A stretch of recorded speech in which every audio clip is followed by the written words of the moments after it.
准备要封锁荷姆兹海峡。大家都知道，荷姆兹海峡是国际在运原油非常重要的航道。那如果封锁了之后，对我们的影响有多大呢？请教部长。我们现在还在评估了哈，我们有各种不同的这个，所以我们有掌控这个讯息。我们当然是从上个礼拜开始，我们就掌控这个讯息。上个礼拜开始，那您认为评估了之后，如果成真，那应该会成真的情况之下，我们影响会多大？我们影响会根据这个国际油价的走势了，做不同的这个推论哦。比如说，现在这个油价来到80块这个区间，我们有这个80块的这个做法。当这个油价来到国际油价来到100块，我们100块有什么样的对策？那包括我们要从哪个地方取得比较现货的报价，包括120、140，我们都有做不断的各种的方案去应对之。那我们有多少的天然气跟原油会从荷姆兹海峡通过呢？我们大概目前来讲啊，这一个部分的话哈详细的，我们到目前为止大概会有多少？我们现在目前所盘出来了，目前来看呢，应该是低于20%。低于20%哦，那低于20%呢？这是目前我们所掌控的讯息。所以换句话说，封锁了之后，对我们是影响还是很大。对我们的影响就是说，我们要绕过这个荷姆兹海峡，然后这个影响对我们来讲，可能就是时间啦，到货的这个时间。所以你的成本一定会增加吗？时间呢？时间会更长吗？时间当然会更长嘛，那个就是运费的部分啦。对，运费的部分能够摊提下来，其实不多啦。摊提不多，但影响是20%以下。现在是这个市场的行情机制在涨的时候，会影响到我们的油价。对，那这个是我们都有推论啦。所以预估如果封锁了荷姆兹海峡，那么原油有可能会涨。我们都有一套这个计算的模式，有可能会涨，当然会涨，当然会涨哈。所以这个会针对我们会有影响，我们一定要审慎对之哈。Good morning, and thank you for coming here. I see many familiar faces. This is unprecedented times for Israel, really historical days. During the last 11 days, Israeli air forces has been attacking in Iran non-stop. And at the same time, in Israel, Iranian missiles have been attacking cities and civilians non-stop. This is a scale of destruction that we have not seen ever before, and Israel is in a state of emergency. Israel is a country that was threatened from day one of its existence 77 years ago. Yet now we are facing direct and deliberate attacks on our civilians. My parents, my friends are in shelters. There are no schools, only essential working places are active, and Israeli people are paying a very heavy price. These are historical days not only for Israel and not only for the Middle East, but to the entire international community. Geostrategic changes are happening in scale and in pace like never before. And especially what we have witnessed last night with President Trump's bold decision, decisive decision, to military attack 3 nuclear facilities in Iran demonstrates once again that the US is the leader of the free world acting against totalitarian regimes. The main message from that historical act and from what we are hearing from many countries since the open of the Rising Lion military campaign is very clear. Under no circumstances can Iran possess nuclear weapon. This is a very strong message, and I will repeat that again. This is our time to take a global stance on it. Also, this is day number 626 for Swords of Iron, war against Hamas, which started with a brutal massacre of more than 1,200 Israelis on October 7, 2023. We still fight and we still have, unfortunately, 50 hostages starved and tortured in the tunnels of Hamas in Gaza, and we will not stop until they're all back. There is one thing that we learned in a harsh way from that October 7 attack, and that is when our enemies call to annihilate Israel, we listen to them and we believe them. And this is exactly what is happening today with Iran. The supreme leader of Iran, Khamenei, has been continuously calling for the destruction and annihilation of the state of Israel. Iranian radical Islamist regime had a very clear plan to annihilate the state of Israel, and it included 3 pillars: the nuclear program, the ballistic weapon program, and the terrorist proxies, and I will go over that. I will not go into the long history of negotiations with Iran about the nuclear program, but I will mention that on June 12th, the day before Rising Lion started, there was a decision made by the International Atomic Energy Agency stating that Iran is in non-compliance to its NPT safeguards. It means that Iran is the only country in the world that is having highly enriched uranium for 60%. There is no justification for having that level of highly enriched uranium for peaceful purposes. Now, the amounts of that highly enriched uranium are sufficient for 9 atom bombs. And what is most alarming is that 1/3 of that amount was reached and accelerated only during the last 3 months, which means that there was a very quick running of acceleration of enrichment. Now, what happened during the last 3 months? There were negotiations between the US and Iran, which means that in parallel to those negotiations, Iran was actually accelerating its nuclear enrichment and weaponization plans. The second part is the ballistic missile program. Iran is already having thousands of missiles, and we know because we feel them now every day. But on top of that, they had a plan to accelerate to have 10,000 missiles within 3 years until 2027. It means that they were going into massive buildup, into really drastic increase of production. Now, what we're seeing today in Israel are missiles with 200 and 500 tons of explosive. This is like, imagine bus full of explosive flying into a city center. This is what we're experiencing right now.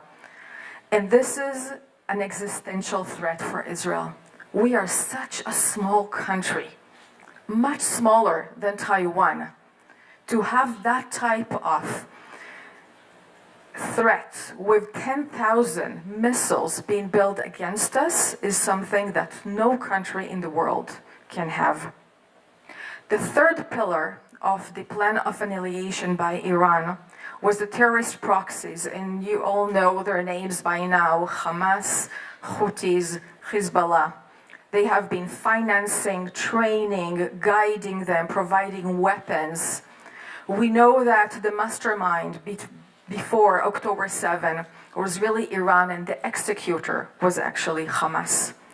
Now, what Iran planned for 2027 was to activate a ring of fire around Israel, having the same model that we saw on October 7, which means ground invasion for multiple fronts in addition to missile attack. Again, this is something that is existential threat to us. So what we have seen during the last few months is something that we have not seen in the last 2 decades. And that is a very fast running forward in both nuclear and ballistic missiles. So the decision, knowing all of that, was very clear. And we had no other choice For us, defending our country is something that we must do, and we needed to act on time before it's too late, before they have a nuclear atomic bomb. For us, this is an act of self-defense, and we must do it to secure our future. Now, the aim of Rising Lion is very clearly stated. We are to neutralize the nuclear and the ballistic missile program. We need to roll back the threat so we will no longer have an existential immediate threat. And I want to get you a little bit behind our line of thoughts when we're going into the military choosing of the targets. And of that, and I can share with you later, I know it's a bit small, but perhaps you can see. This is the various stages of a nuclear process. It is not easy or simple to assess a nuclear warhead. It requires a lot of research, R&D. It requires enrichment, material, mining, weaponization, minimizing everything, storage. All of that process is a very complicated one. And what we are now doing is we are going against processes, facilities that are in all of those stages. It means military facilities. It means critical components of nuclear process, key individuals, both in the military leaders and scientific leaders, and all the infrastructure that is associated with Iran's ballistic missiles program. We are performing a very focused and strong targeted attacks, and we're doing our utmost to not harm civilians. We give announcements before, if possible. What Israel did and is continuing to do as we speak here today is very significant to delay the possibility of Iran having a nuclear bomb. But the US involvement was critically needed. And we thank President Trump for leading US military action last night and removing an immediate existential threat and making the entire world safer from nuclear weapon. The attack on Fordo was something that was needed from the US, and President Trump made a very historical decision to prevent the world's most dangerous regime from obtaining the world's most dangerous weapon. This will never be forgotten. I'm not going to repeat on messages that we all heard directly from President Trump and Prime Minister Netanyahu in their statements, but I will say that it is very obvious that the communication and coordination between the US and Israel was very close. Both share the same vision of peace through strength, and they both bring us to a pivotal moment that we're now standing at. I want to make it clear that we are not done yet. There are still military targets, and we are not going to stop until we're going to achieve the fully military aims that we have set for ourselves for this military campaign. Israel is committed to achieve its endgame, and it's going to require more time, as much time as necessary to accomplish the quality of those targets. And we're all hearing the concerns of many people about escalation. So I would like to refer to that and say, we are really on a crossroad. And this is an opportunity for a safer and more stable Middle East. Perhaps this is the one time where we can actually make this region positively contribute to global security. Preventing a tyranny, an extremist Iranian regime, from continuing to destabilize and take an action, terrorist action, against the region and against the world is something that we're all in the free world should really support and stand by. And we hear that. We hear that from President Trump, from G7 leaders.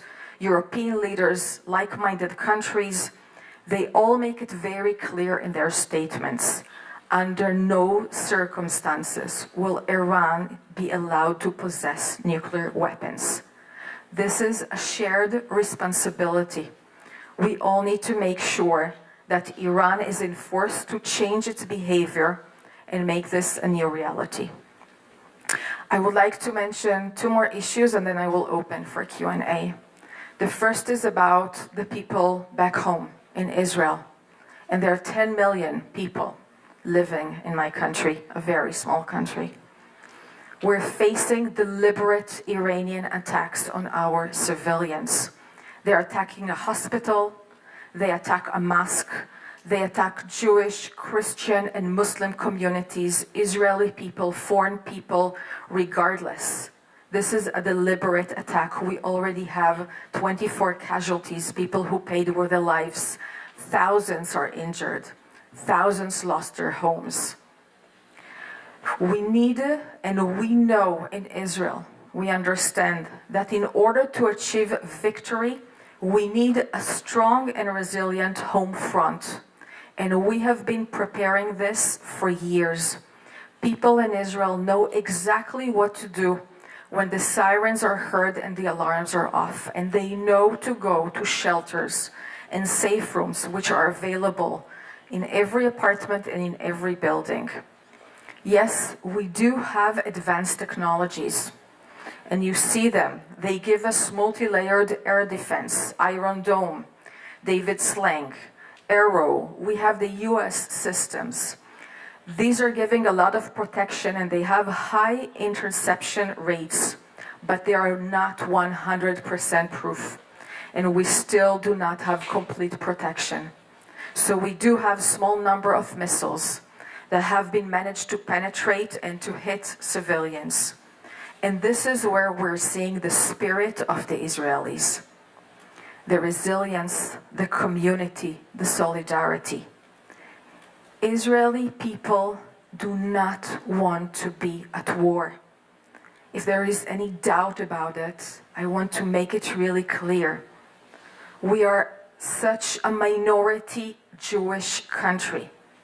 There are only 15 million Jews all around the world, 7.5 million Jews in Israel.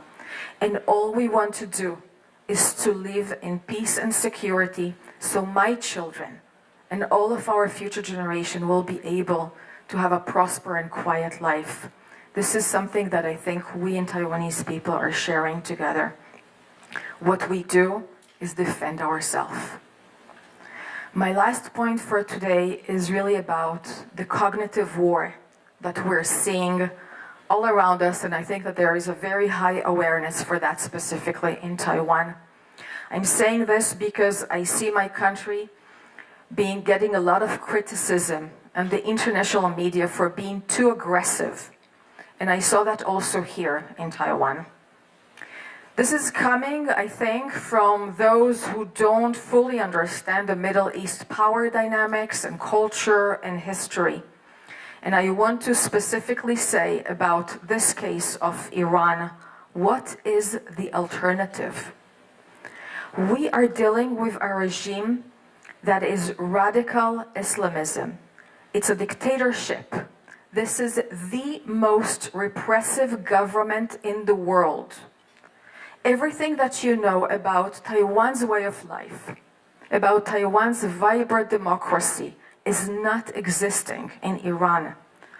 No women's rights, no LGBTQI, no freedom of press, no freedom of speech. There is no democracy, there is only oppression. This is a terrorist regime that is acting against its own people. If we who belong to the free world, and we are in this community together, we must remain aware and we must be united in front of any tactics that try to distort us from this truth. There is no other alternative. We cannot have this regime have nuclear weapons. And I see these efforts to divert and manipulate our intentions in AI-generated images and videos that show my country being defeated and being aggressive. And I want to really ask you, please be cautious when you notice those. Please follow us and know that our office is here and open. We have social media, we're sharing, and we're very much available to provide the correct information. And we have a line of experts that are willing to talk and give some more information. So please, let's cooperate on that together. Thank you. I can take quick Q&A if you would like. 现在开放那个媒体提问 ，OK， 婷婷。Hi, good morning, Rep. This is Ting Liu from TVBS. So I have a couple of questions for you. Do you mind if I just ask all in one go, or should we go one by one? Okay, thank you so much. So the first question I have for you is that I'm just curious, how many Israeli citizens are currently in Taiwan? And because we have currently seen that on social media, there are actually some Israelis who wish to return home actually. So just wondering whether there's any current plans about this, assisting them to get home. And the second part is that because the recent US attack on Iran, are there concerns that Israeli diplomatic posts, like the one around the world, will become key targets for Iranian retaliation? So for the Taiwan side, just wondering, because you actually openly hold a press conference today, so are you concerned about that kind of level of threat currently? What you guys are actually managing on a security level, or what is your, I would say, your thoughts about that? And the last part is that, just wondering, because this press conference come at a time when there are like this various increase of tension in the Middle East. So I was just wondering, how has the headquarters at the Israeli Foreign Ministry has given, is there a guidance for having this kind of press conference today? Because we know that many of these embassies around the world, Israeli embassies around the world, are actually closed. But you actually opened a press conference today, so I'm just wondering, was there a guidance or a note from the HQ about, what kind of message this press conference wants to show to the world? Thank you. Thanks. There are currently about 100,000 Israelis abroad who are requesting to return back to Israel. This has been the case for the last 10 days since our airspace has been closed, and we are seeing a decrease in the amount of flights. I will say on that land borders and maritime borders are still open and people are coming and leaving through them, and we're slowly returning into having more flights to come back to Israel with Israeli airlines. To the best of my knowledge, there are not Israelis here in Taiwan that have requested to return to Israel. But we will definitely support with evacuation plans, again, with Israeli airlines. This is something that we're taking very, very seriously. I can also share on that there were few Taiwanese nationals in Israel who requested to depart Israel. And of course, that the Taiwanese office in Tel Aviv was leading the effort, but with the support and assistance of the Israeli government to make sure everybody who wants that can leave. And to the best of my knowledge, they left through Jordan, so through a land border. As of the retaliation from an Iranian, yes, we are in very sensitive days. These are very tense days, and we're much aware of that. From what I've been actually also seeing today with the global announcement of the US, they're also in a very high alert to see of any retaliation. As you're noticing around you, we are having extra security to make sure we're all safe here and also all around the world. Yes, our offices and embassies all around the world, most of them are not operating physically. But as we all learned from COVID, we can all work from afar. We have been working and will continue to work from home, from meetings, from whatever is necessary to make sure that number one, we're safe, and that number two, we continue to bring our message out to make sure that people understand and know what is actually happening. So no clear instruction, but our ambassadors and all of my colleagues all around the world are going out and giving interviews and talking to whoever is interested to really share our message.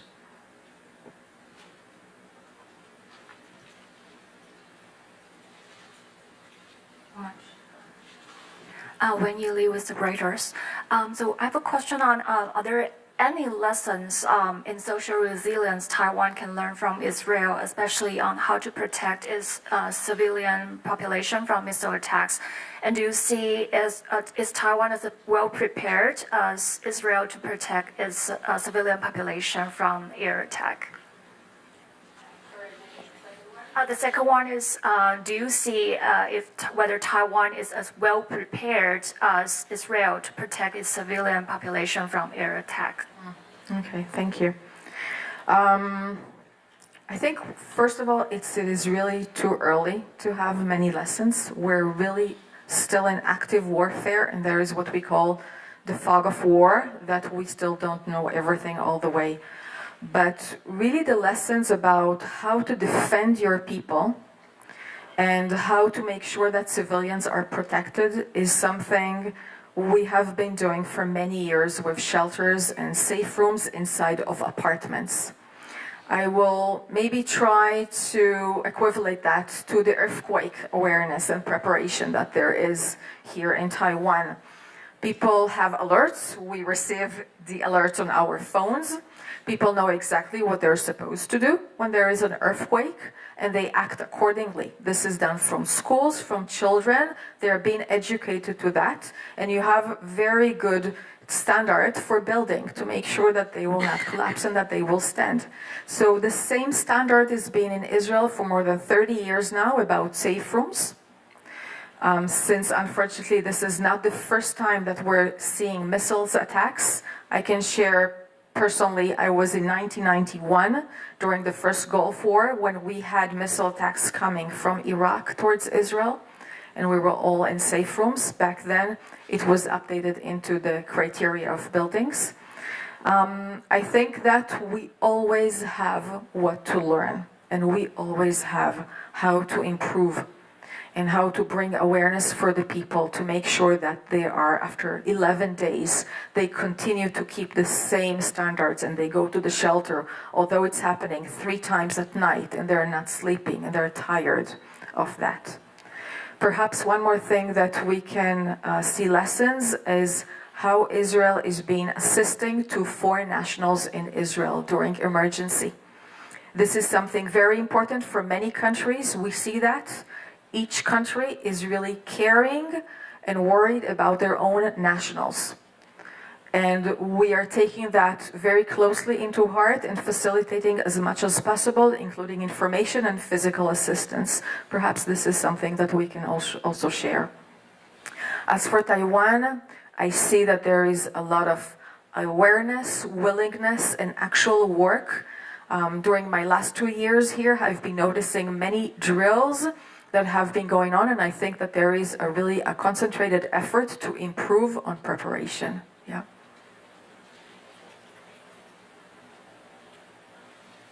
Really quick follow-up on, because I know Israel also has your semiconductor industry and high-tech industry, and as well as Taiwan. So if there's any lessons or advice, like to protect and make sure the industries are running well during such conflicts. Okay. Well, the first thing I will say is that our economy for now, for the short immediate term, it is paying a price. Okay, this is not days as usual. As I was saying, schools are not open. We have home front command that gives us instruction. It means that non-essential workplaces are not open.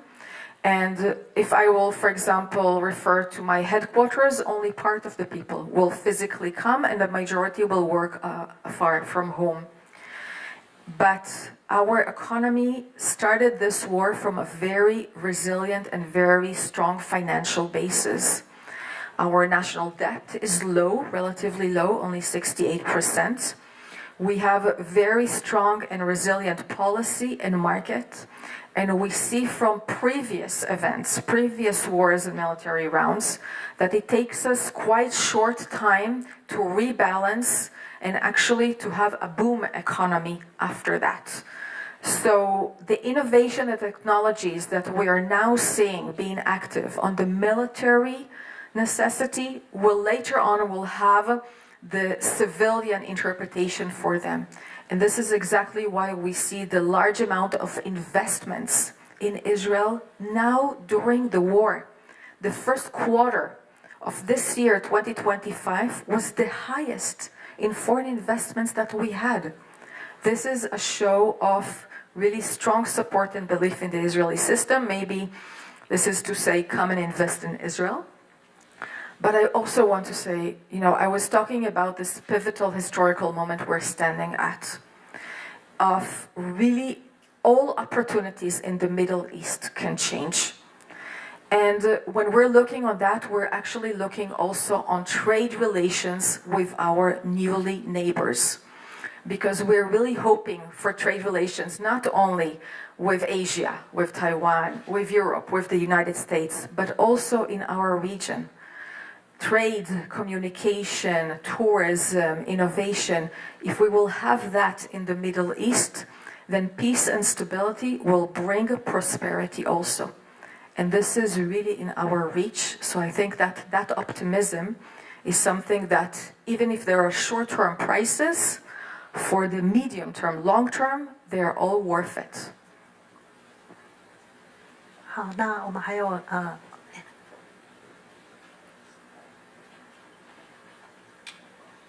Good morning, Representative Maya. First of all, I hope your family back home safe and sound. Okay, my question is, first you mentioned about cognitive war. And there's a lot of fake footage right now is happening on internet, and mostly the fake news is about Iran defeating Israel. And we got the information that a lot of the sources are from China. Since this is a war, so how do the Israel government defend on this war? And the second question is, of course, what happened in Middle East have impact on economy. So right now there's turmoil on also stock market and also oil prices. Any suggestion on Taiwan for the Taiwanese investor? That's my question. Thank you. Wow. I'll share that in one of the mornings this week when I opened my Instagram, there was a real video showing fire all over the city in Israel. And it got me so scared. And it looked so real. And I actually called my parents. And they came out of the shelter and they were taking their own, mobile phone and just putting like this and showing me everything is okay. There is nothing like that fire happening in reality. And I think that was the moment when it dropped me, how severe this cognitive war is becoming with AI-generated images and videos. We do not know what is true and what is not. And it is very difficult to observe that. Yes, you are correct that there are new narratives that are coming from certain countries. We are following that. We can take care of that in Israel. I think this is the responsibility of each country to make sure how people are educated and they know to differentiate. And I think that it was Fact Check here in Taiwan that was doing a good job on that day to really target some of those images. Perhaps it's an opportunity to say some more things about China, because their posture in the Middle East is something that we are seeing, of course. I think that they keep relations with many players in the region. They have economic and trade interests. Of course, that stability is the most important for them. And we, of course, notice that they have very close relations with Iran. They have comprehensive and strategic partnership, which means that they import oil from Iran in very cheap prices. And therefore, we are evaluating that they have an influence on Iran, which is very valuable at these times. So although we are not seeing eye to eye on everything, we really think that it is extremely important to keep on talking. Only last week, we had a phone call between my foreign minister and Wang Yi, China's foreign minister. And these open lines of communication is something that we will continue to have.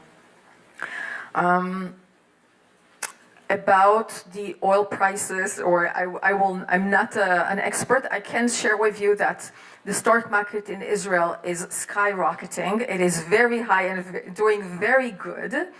So perhaps investors in Israel know something that I do not know. I'm not an expert on that. We are seeing the prices of the oil, of course. So far, the last I checked, it was $77. So a moderate increase. We're definitely following and hearing that. And I think this is something that needs to be really united by most countries to make sure that there is not an intended deliberate harm by Iran to the global economy. I think this is something that will damage all of us, and we need to make sure that it's not going to happen.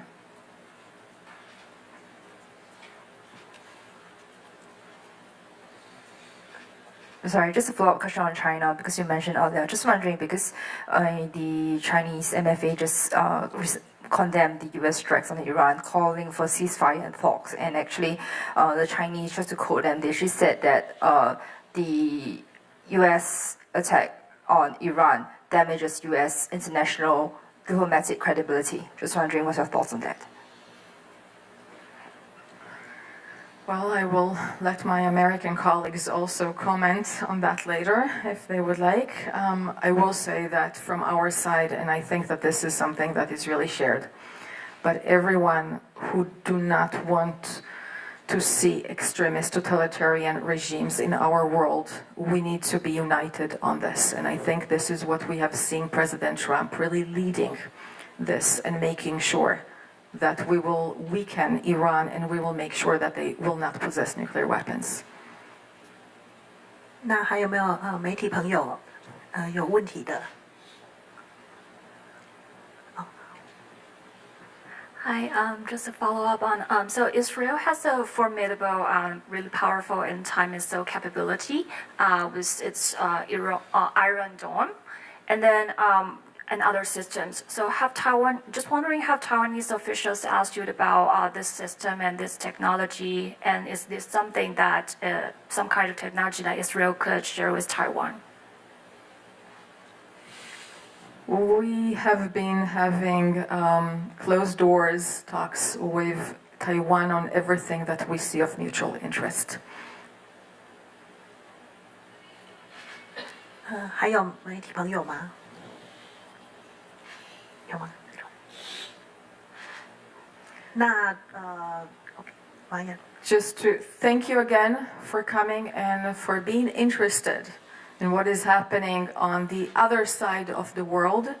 I must take again this opportunity and mention that we are still having another fight still ongoing against Hamas with 50 hostages being held. Only yesterday we retrieved 3 bodies of hostages from there, coming from intelligence efforts. So we are hoping for their return, and please know that our office is here and always available if you have any more questions or requests. Thanks. 想看最完整的新闻内容，记得下载 TVBS 新闻网 APP。